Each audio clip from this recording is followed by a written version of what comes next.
ఇంకెన్నాళ్ళు రెంటింట్లో ఉంటాం? సొంత ఇంటి కలను నెరవేర్చుకుందాం. Suman TV biggest property expo October 18th, 19th HSCC Novotel Hyderabad. ఇప్పుడే ఫ్రీ ఎంట్రీ కోసం కాల్ చేయండి. నమస్తే రమగారు. నమస్తే జయ. రమగారు, మనకి కార్తీక మాసంలో కార్తీక సోమవారాలు చాలా విశేషంగా పూజ చేస్తాం కదా. కార్తీకంలో అంటే కార్తీకము ప్రత్యేకమైన మాసం కదా. మొత్తం అంతా ఉపవాసం ఉండే వాళ్ళు ఉంటారు, ఉండగలిగే వాళ్ళు, అది వేరే కథ. సోమవారాలు ప్రత్యేకంగా చెప్తారు. మామూలుగా సోమవారం అంటే శివారాధనకి అత్యంత ప్రధానమైన రోజు. అవును, ఈ కార్తీకమే శివారాధనకి ప్రత్యేకం కదా. కార్తీకంలో స్నానం, దానం, జపం, తపం అన్నీ ముఖ్యమైనవే. వీటితో పాటు పురాణ శ్రవణం కూడా. ఈ సోమవారాల్లో పగలు ఉపవాసం ఉండి సాయంకాలం చుక్కలు చూశాక దీపారాధన చేసుకుని, వంట చేసుకుని, శివారాధన చేసుకుని అప్పుడు భోజనం చేస్తే మంచిది. ఓకే. మామూలుగా శివారాధన ఉదయకాల అభిషేకంతో పాటు ప్రదోషకాల ఆరాధన చాలా విశేషమైనది. ప్రదోషకాలంలో పరమేశ్వరుడట తాండవం చేస్తాడు. ప్రతి ప్రదోషంలోనూ మనం ఈ ఉజ్జయిన్ లాంటి దేవస్థానాలకు వెళ్తే సాయంకాలము అసలు ఆ ఢమరుకాలు అవి మోగిస్తారు. అసలు చెప్పరాని ఉద్వేగం వచ్చేస్తుంది జయ. గూస్బంప్స్ వస్తాయి. అవునండి. ఆ బాగుంటుందంటే ఆ మధ్యలో కాహళం, అదొక తమాషా సౌండ్, ఇట్లా తప్పెట్లాంటి ఇట్లా కొడతారు, చల్లుమంటుంది. ప్రతి సాయంత్రము ప్రదోష వేళ పరమేశ్వరుడు తాండవ వేళ ఆయనకి.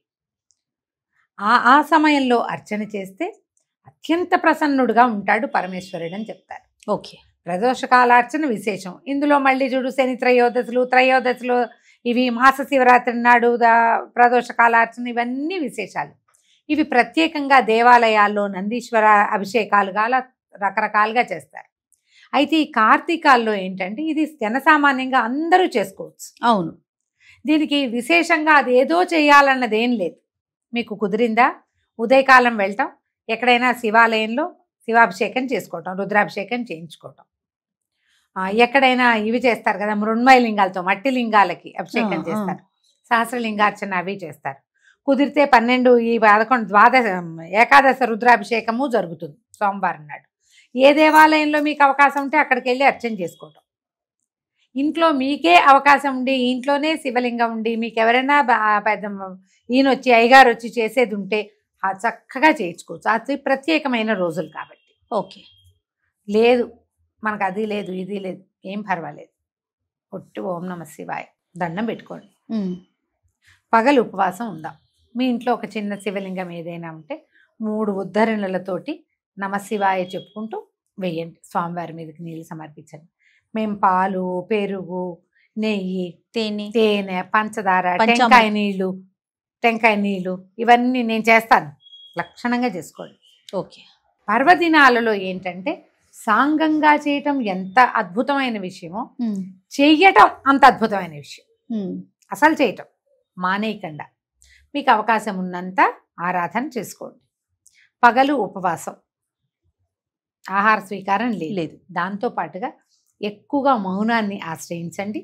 సోమవారాల్లో మనం ఇవాళ ఖాళీగా ఉపవాసం, వంట లేదు కదా అని బజార్ వెళ్ళటం, వంట లేదు కదా అని ఫ్రెండ్స్ ఇళ్ళకి వెళ్ళటం, ఇలాంటివి చేయకండి. ముచ్చట్లు, వినోదాలు ఉండకూడదు. విందులు ఎలాగూ లేవు, వినోదం వద్దు. వినోదం కాకుండా శివనామ స్మరణతోటి సమయం గడపండి. కాలం పొద్దుపుచ్చండి.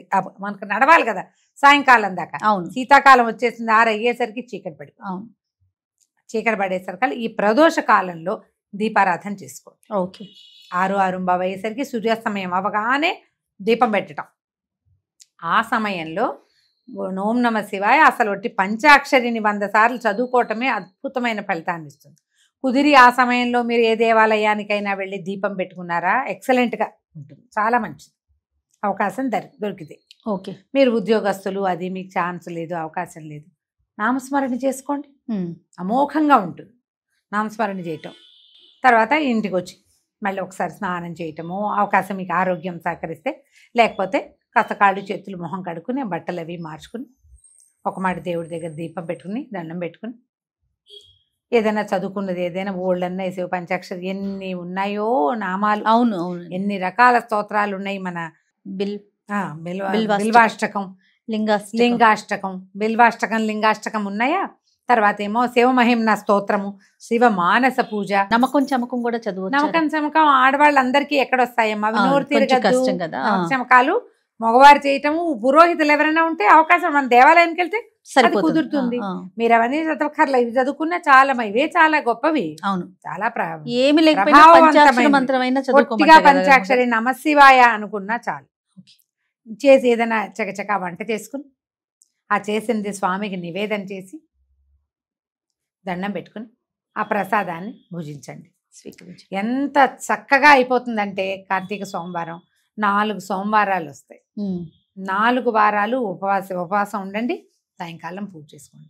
శివారాధన సులభంగా ప్రసన్నమవుతాడమ్మా శివుడు. అవును, పరమేశ్వరుడు ఐశ్వర్యకారకుడు, మోక్షకారకుడు రెండుగా చెప్తారు.